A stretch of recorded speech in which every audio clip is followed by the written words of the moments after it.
تو بہرحال Donald Trump موجودہ سیٹ اپ ڈیفینیٹلی کافی زیادہ کرے گے، اور شہباز شریف صاحب جتنے مرضی اللہ کرے ایسا ہو کہ وہ اپنا کمفرٹ زون امریکہ کے ساتھ بنا سکیں اور محمد بن سلمان صاحب کا کردار اس سلسلے میں حاصل کر سکیں، تو لیکن ہے ویسے تو آج وزیر داخلہ محسن نقوی صاحب بھی گئے ہیں، سارے شاید سمجھ رہے ہوں گے کہ اس سلسلے میں گئے ہیں، نہیں، محسن نقوی صاحب گئے مولانا فضل الرحمان صاحب کے سلسلے میں۔ مولانا صاحب کے دماغ میں بہت بڑے بڑے طوفان آ چکے ہیں، مولانا صاحب مکمل طور پر حکومت کو ہارڈ ٹائم دینے پر راضی ہو چکے ہیں اپنے مدعے پہ، مدارس بل کے حوالے سے، اور مدارس بل کے حوالے سے اگر کوئی مولانا صاحب کو تحمل اور تشفی دے سکتا ہے نا، وہ دے سکتا ہے سعودی عرب۔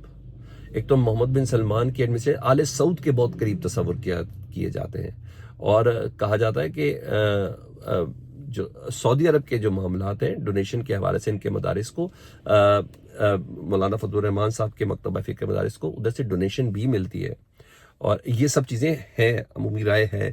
اچھا، محسن نقوی صاحب کو اگر رام کر سکتے ہیں نا تو وہ اگر مولانا فضل الرحمان صاحب کو رام کر سکتے ہیں تو سعودی عرب ہی کر سکتا ہے، تو یہ میرا خیال ہے کہ اس کی ہیلپ لینے گئے ہیں، کیونکہ مولانا صاحب اپنے مکتبہ فکر کو اور اپنے مدارس کو زیادہ تر تمسک کرتے ہیں سعودی عرب سے، سعودی عرب کی سوچ اور فکر کے ذریعے آل سعود کی سوچ اور فکر کے ساتھ اپنے آپ کو متمسک کرتے ہیں، تو یہ بڑا میٹر کرتا ہے، اور مجھے ایسا لگتا ہے کہ حکومت کے پریشان ہونے کا باقاعدہ طور پر اب سیریس وے میں بہت زیادہ وقت ہوا چل رہا ہے، کیونکہ پہلے تو چیزیں ہماری اسٹیبلشمنٹ نے کنٹرول کی ہوتی ہے نا حکومت کے پیچھے رہ کے، اور اب میرا خیال ہے ہماری اسٹیبلشمنٹ کے بھی سوچ کا اور تھوڑا زاویہ جو ہے نا وہ ذرا تبدیل ہونے کا وقت آیا ہے، میرا اس میں اپنا تجزیہ ہے، تو وہ بہرحال یہ ہے۔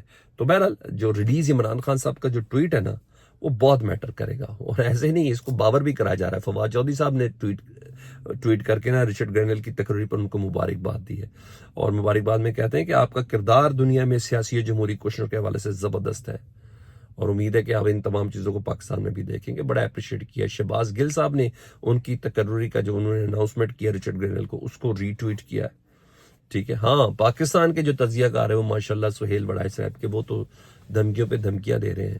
اب میں رچرڈ گرنل کی تقرری کو زیادہ فوکس کروں یا سہیل وڑائے صاحب کی دھمکیوں کو کروں، یہ میرا خیال ہے یہ بہتر طور پر آپ اندازہ لگا سکتے کہ میں کیا کہنا چاہ رہا ہوں۔ اچھا جی، اب آ جاؤں آج 15 دسمبر پاکستان تحریک انصاف کے یوم شہداء کے حوالے سے۔ پہلے طرح اس کے کریک ڈاؤن سے متعلق بتاؤں تو پنجاب میں مکمل طور پر کریک ڈاؤن کی تیاری ہے، اور لوگوں کے حوالے سے الرٹ کر دیا گیا پنجاب پولیس کو کہ لوگ یوم شہداء پر نہیں نکل سکتے۔ اس سلسلے میں پریس کلب کے باہر کی کال تھی، اور پریس کلب کے باہر اطراف میں پنجاب پولیس کی ایک بھاری نفری کو تعینات کر دیا گیا ہے کہ وہاں آپ ان میں سے کسی کو نکلنے نہیں دینا۔ اور آپ کو میں بتا دوں، ظاہری بات ہے پنجاب کی انٹیریئر منسٹری کے سپرد کام، اور انٹیریئر منسٹری ہماری وزیر اعلیٰ مریم نواز صاحبہ کے پاس ہے، اور وہ اس وقت چین کے اندر موجود ہیں، یعنی انہوں نے چین سے احکامات جاری کیے ہیں کہ یوم شہداء پر پاکستان تحریک انصاف کے لوگ اکٹھے نہ ہوں۔ بہرحال آج پاکستان تحریک انصاف نے بڑا زبردست کام کیا، جس سلسلے میں مطالبہ کیا جا رہا تھا حکومت کی طرف سے۔ حکومت کو کیا دینے ہیں؟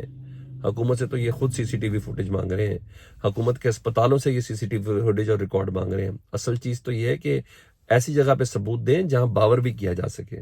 تو سی ایم ہاؤس میں پاکستان تحریک انصاف کے سیکرٹری اطلاع شیخ وقاص اکرم صاحب نے پریس کانفرنس کی، پورے انٹرنیشنل میڈیا کو، پورے پاکستان میں جو انٹرنیشنل میڈیا ہے ان تمام کو انہوں نے کال کی، اور کال کر کے پریس بریفنگ دی، اور اس میں مکمل ویڈیوز کے ساتھ 24 سے 26 نومبر کے واقعات کی مکمل ویڈیوز، ثبوت، تصاویر، اور 26 نومبر کی جو فوٹیج تھی جس سے متعلق آتا ہے فوٹیج دکھائیں۔ فوٹیج بہت سے لوگوں کے پاس ہے، یہ بھی میں آپ کو بتاؤں، بہت سے لوگوں کے پاس دے نہیں سکتا ہے۔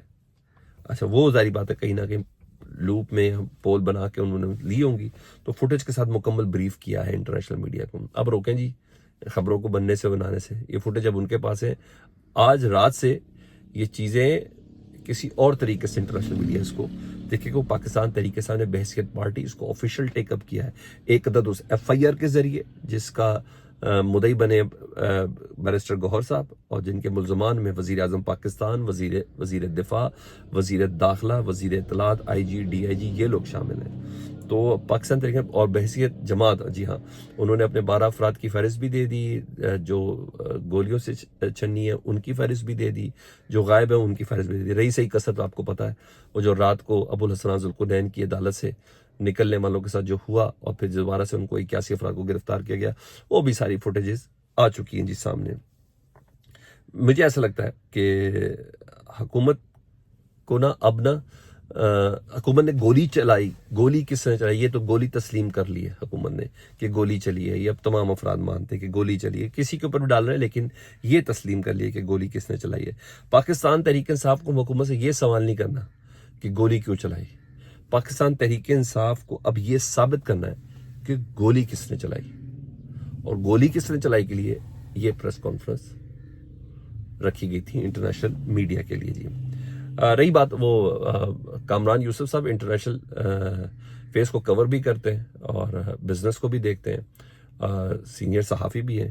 پچھلے دنوں کانفرنسز میں باہر تھے، میرے خیال ہے چین کے اندر تھے، تو انہوں نے بتایا کہ چین کا ماننا یہ ہے کہ پاکستان میں جو چینی باشندوں کے اوپر دہشت گردی ہو رہی ہے نا، اور دہشت گردی کا نشانہ بنایا جا رہا ہے، چینی حکام نے ان کو بتایا ہے کہ پاکستان نے آج تک ہمارے ساتھ دہشت گردی میں کسی دوسرے ملک یا ایجنسی کے ملوث ہونے کے ثبوت ہی شیئر نہیں کیے. یعنی ہم خود انویسٹیگیشن کے اندر شامل ہونا چاہتے ہیں، ہم خود دیکھنا چاہتے ہیں کہ کون ہے اس میں، مگر آج تک ہمارے ساتھ کوئی ثبوت شیئر نہیں کیے گئے ہیں. تو کامران یوسف صاحب کہتے ہیں مطلب چین کو بھی ہماری اندر کی کہانی سمجھ آ گئی. وہ یہ کہتے ہیں یہ ہمارے بیسٹ فرینڈز وغیرہ کا حال ہے، یہ آپ ذہن میں رکھیے گا. ہاں فیصل واڈا صاحب نے جی وہ باسی صاحب کے پروگرام میں تسلیم کر لیا. وہ کہتے ہیں میں نے اپنے گھر میں بیٹھ کر اپنے ہاتھ سے نواز شریف صاحب کے پلیٹلیٹس کی رپورٹ بنائی تھی جب وہ سعودی عرب 3 سال کے لیے گئے تھے. انہوں نے کہا اس کے گواہ اس پروگرام میں موجود جاوید لطیف صاحب بھی ہیں اور سابق گورنر محمد زبیر صاحب بھی ہیں جو نون لیگ کے رہنما ہیں. کہتے وہ اس بات کے گواہ ہیں، اور سب ہنسنے لگ گئے کہ ہاں بات درست تھی. تو اس کا مطلب ہے فیصل واڈا آج سے نہیں، بہت پرانے ان کوریڈورز کے اندر موجود تھے. اب میرا خیال ہے فیصل واڈا صاحب سے پوچھ لینا چاہیے کیا خیال ہے، مگر کون، یہ سوال ہے. یا یہ چیز تھی. ادھر کے پی کے حوالے سے بتا دوں پورے پاکستان سے قافلے اس وقت پہنچ رہے ہیں، اور اسپیشلی جو میں نے قافلوں کی فوٹیجز دیکھی ہیں آج کے پی کے بتانے جا رہا ہے کہ یوم شہداء کسے کہتے ہیں. دنیا مانے نہ مانے، حکومت مانے نہ مانے، کے پی کے 12 شہداء کی اور جس طریقے سے تیاری کی گئی ہے نا ناران باغ میں وہ ہے.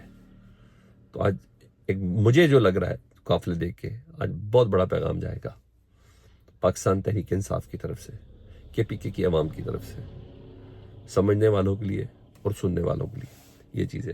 دوسرا آخر میں نون لیگ کے ایک بڑے زبردست کارکن جی متروکہ وفد املاک کے سربراہ بھی رہے اور ایک زمانے میں 8 مہینے جیل کاٹی، نون لیگ کو پتہ بھی نہیں تھا، صدیق الفاروق صاحب وہ دنیا سے پردہ کر گئے اور ایک زبردست قسم کے پولیٹیکل کارکن تھے. اللہ ان کو اپنی جوار رحمت میں جگہ دے. ہمارے پروگرام میں ریگولر آتے تھے ایک زمانے میں، مگر پچھلے کچھ عرصے سے ریل تھے تو ہم رابطہ کرتے تھے، وہ نہیں آتے تھے.